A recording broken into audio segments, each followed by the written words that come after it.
Welcome back. Miss me? Alright, so here are your pants, and as you can see I'm pulling it up, and this is how it should look. So one on the left is unfitted, the one on the right, that is fitted. That's how it should look. And the key point is the back should reach the bottom of that calf on that shoe. So you want your pair of shoes on for this, because you're going to use it for reference. And now you're going to take some pins, and you're going to start pinning. So right now we're going to lean down, and we're going to fold that up because I'm showing you how to do it yourself. So yeah, I use the carpet as a pin cushion. My pin's right there. And what you want to do is you want to fold it and test it out. You want to look in a mirror and see if it's hitting the right part of the boot that you want, if it's not breaking as much, if it looks more fitted. So I'm just rolling it around, adjusting the lengths. You can actually change it so that it's longer in the back and shorter on the front so that it doesn't do that break in the front where it looks like it's sagging. So now I'm going to pin it. I'm going to pin across. So one going up and one going parallel to the fold. And you're going to do this at the back, and you're going to do it at the sides. So on the outside of your foot and on the inside.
Welcome back.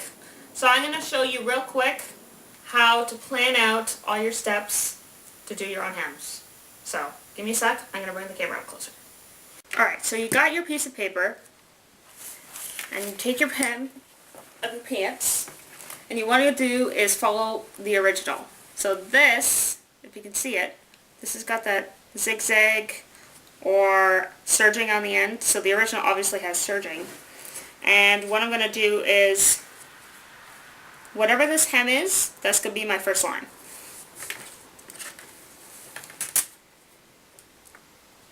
Make sure it's straight. So I'm going to mark that, that's my hem. I'm going to take my ruler.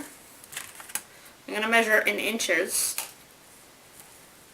how much of a hem that is. So that's 1 3/8 or 1 1/4. So 1 3/8 inches.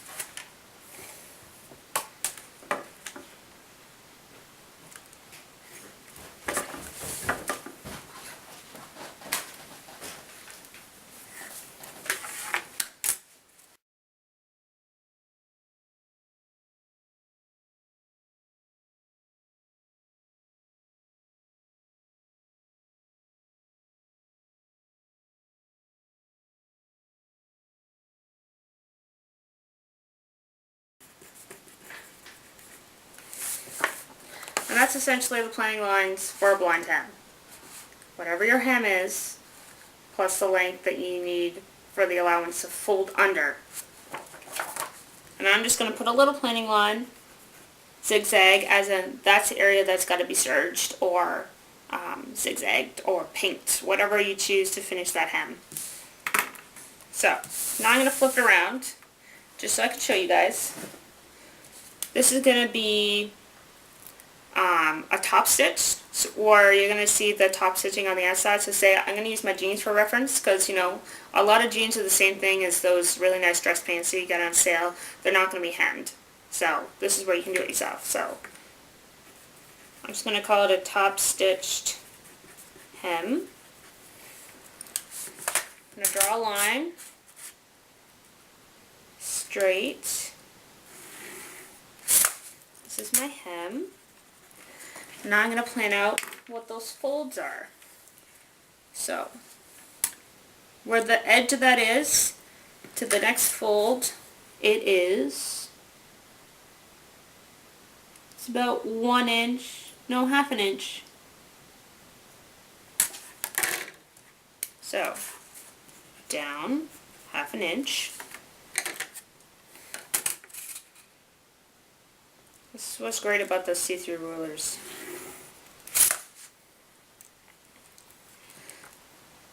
So I'm going to make a reference, press, and fold.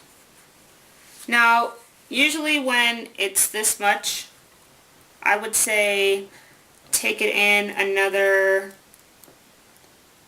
like, how do I say this? 1/8 of an inch. So whatever that fold was, because it's obviously got another fold inside, you want to take it, that measurement, and then minus 1/8, and that's how much it is to your cutting line.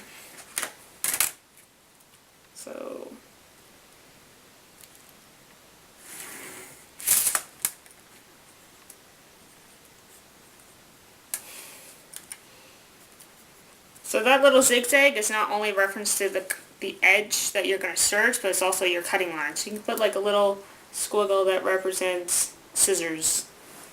So that's essentially it. I know it's like super dumbed down, but I'm assuming that everyone's starting without any super fancy design school knowledge of how to hem your pants. So this is for you guys who haven't studied in design school. So I hope this helps.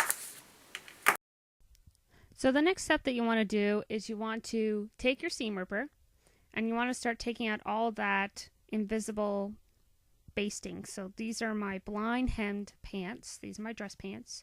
You can't see the stitching on the outside. It's on the inside.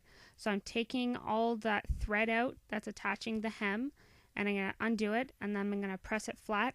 So when I go to mark it, it's not going to have to roll over any of the hem that's been pressed under. So I'm going to lay it all flat, and then I'm going to continue. So here are my pants all pressed out flat, and I'm using my ruler, and I'm noticing that the one in the back, middle, and the sides are different lengths. And I'm just going to do a straight hem. You can actually curve it, but that requires a lot of blending, so it's really up to you.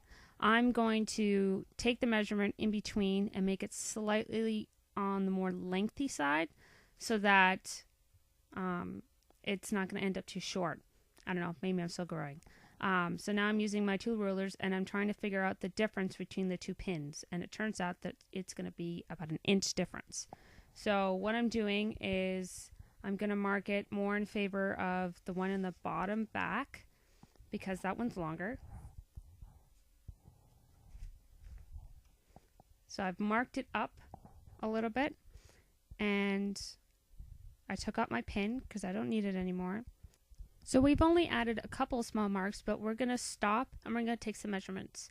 So now I'm going to open up the crotch area, yes, the crotch, and you're going to measure your inseam, which is that little seam that starts from your crotch area all the way down to your pin marks. And you want to determine what your inseam is. Now, all the pants you're ever going to try on, they're all going to have the same inseam. And if you're a guy, you're obviously going to know what your inseam is, or at least you should, because if you try on tailored pants and you're in a certain kind of profession, you're going to know what your pant lengths are. So I'm measuring what my inseam is, and it comes out to 29.5 inches. So there's my piece of paper, and I'm going to mark it down.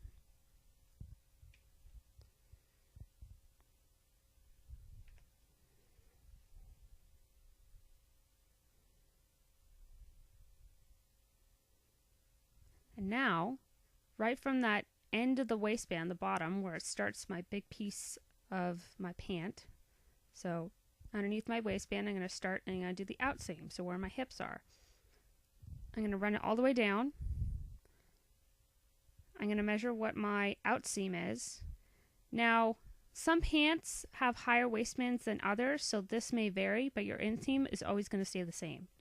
So my outseam is going to be 35 and 3/8 inches. Now because I want to lengthen a little bit to match to the length in the back, where it was hitting the bottom calf of my shoe, I'm actually going to add 1/2 inch. So my inseam is going to change to 30 inches, and my outseam is going to change to 35 and 7/8 of an inch. So now I'm going to just do all my adjustments. I'm also going to measure up from the bottom just to make sure that it's kind of even. If for any reason the pants are completely deformed, do not measure up from the hem. But these pants were even when I was trying them on, so I'm not going to rely on measuring up from the hem, but I am going to slightly use it for reference just to make sure that my lines aren't completely off, because sometimes that does happen.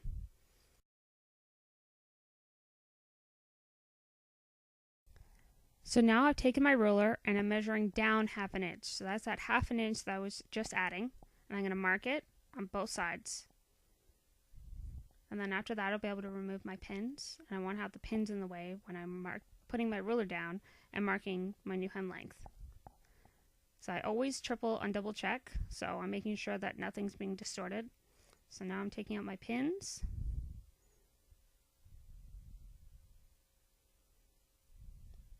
Putting them away so then they don't fall around and start making a mess.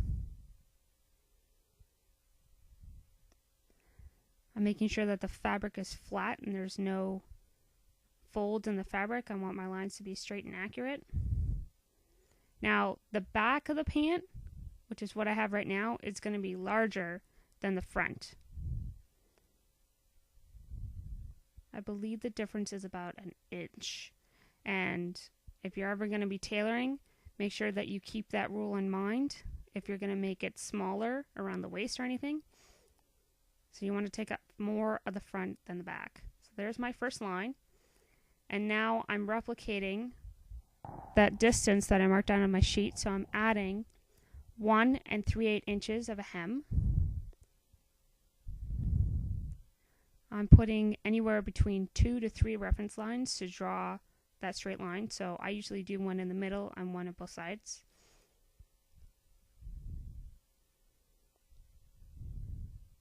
There's my new hem. So that first line was where the hem is going to fold. The second one is my cutting line.